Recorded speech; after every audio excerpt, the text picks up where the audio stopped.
안녕하세요. 몬테소리 몽키 선생님입니다. 오늘은 아이들의 놀라운 정신 능력에 대해서 살펴보도록 하겠습니다. 몬테소리 교육에는 아이들의 생명, 잠재 능력이 꽃피워질 수 있도록 돕기 위한 철학과 원칙이 있습니다. 아무리 훌륭한 원칙과 철학이 있다 하더라도 아동 발달에서 가장 중요한 것은 아이에 대한 이해입니다. 아이들을 이해하고 존중하기 위해서는 그들의 세계를 바라보는 올바른 시각과 기준이 있어야 합니다. 몬테소리는 아이는 창조력을 가진 존재로서 그 창조력을 보조해주는 내재적 장치로 흡수정신과 민감기를 찾았습니다. 유아기의 정신은 정신 형태에서 어른들과는 다릅니다. 만약 어른의 정신 형태를 의식적이다라고 한다면 유아기의 정신 형태는 무의식이라고 할 수 있습니다. 이러한 무의식적 정신 형태를 몬테소리는 흡수정신, 흡수하는 마음이라고 하였습니다. 흡수정신은 환경의 인상들을 마치 사진기로 사진을 찍는 것처럼 스폰지에 물이 흡수되는 것처럼 전체적으로 무의식이 받아들이고 이 무의식적 인상들은 나중에 심리, 정신적 발달에 자료가 된다라고 하였습니다. 즉, 흡수하는 정신 능력을 통하여 환경을 받아들이고 그 환경에서 받아들인 것을 스스로의 경험으로 자신을 만들어 간다는 것입니다. 흡수정신은 창조적인 힘을 지니고 있으면서 의식적인 노력을 통해서가 아니라 즉흥적이고 적극적으로 언어, 사회적 행동, 습관, 윤리, 정신적인 요소인 주의력, 집중력, 의지력, 수학적 정신을 자기 속에 뿌리내립니다. 어른처럼 기억을 해서가 아니라 환경을 흡수하는 것입니다. 내면화한다라고 표현되어집니다. 흡수정신은 환경에 대한 사랑으로 나타나며 정신의 촉수기관인 감각을 이용하여 힘들이지 않고 자신의 주변의 모든 것들을 알 수 있는 것입니다. 흡수하고 축적하는 것에서만 끝나는 것이 아니라 자기 자신의 인격을 만들어간다는 것입니다. 흡수정신의 기능을 보면 0에서 3세는 무의식적 흡수 시기, 3세에서 6세는 의식적 흡수 시기로 나누어집니다. 0에서 3세는 만지고, 보고, 듣고 등의 감각기관이 발달되는 시기로 환경의 모든 인상을 자신의 의지와는 무관하게 적극적으로, 능동적으로 받아들입니다. 그래서 이 시기를 모방의 시기, 흉내의 절정기라고도 표현합니다.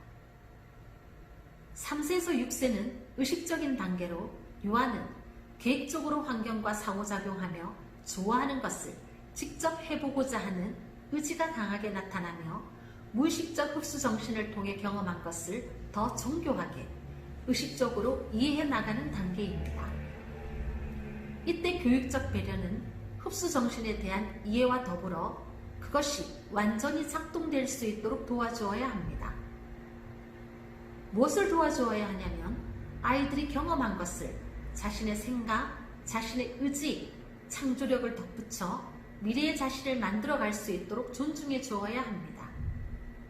흡수정신의 시기는 정해져 있습니다. 그러나 아이들은 개인차가 있어 언제 발휘될지는 누구도 알 수가 없습니다. 그러므로 이해와 더불어 최상의 바람직한 환경이 제공되어져야 합니다.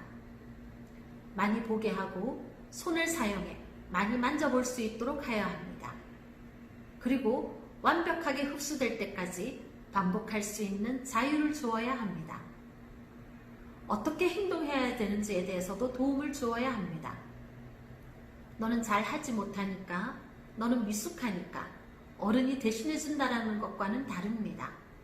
어른이 먼저 어떻게 하는지 천천히 해 보여주어야 합니다.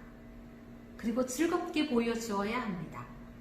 즐거움과 신뢰감, 안정은 흡수정신을 발달시키는 데 가장 결정적인 요소입니다. 흡수정신의 장점은 자신의 환경이 요구하는 행동 방식을 빠르게 습득한다는 것입니다. 하지만 여기에 위험도 도사리고 있습니다. 판단하지 않고, 거부하지 않고, 구별하지 않는다는 것입니다. 모델로서의 어른의 행동, 언어 등이 큰 영향을 끼치는 것입니다. 감정도 흡수되어지는 것입니다. 보호받고 사랑받고 있다는 느낌을 가진 아이는 안정적이고 자기 표현에 적극적입니다. 하지만 그렇지 않은 아이는 늘 수줍어하고 불안해하고 자기 표현에 미숙하기 때문입니다.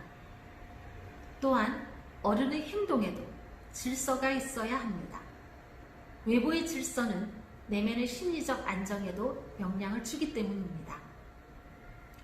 흡수 정신에 대한 이해가 곧 아이에 대한 존중입니다. 발달이 아이의 정신적인 힘으로 되어서 가는가를 알았다라고 하면 그 다음으로는 발달 과제가 언제 어떻게 나타나는가를 알아야 합니다. 이것이 민감기입니다. 민감기란 아이 스스로 성장에 필요한 자극을 강력하게 요구하는 때입니다. 어른은 무엇을 언제 어떻게 도와줄 건가에 초점을 맞추어야 합니다. 다음 시간에는 실제 가정, 교실에서 만나는 민감기의 특징과 종류에 대해서 알아보겠습니다.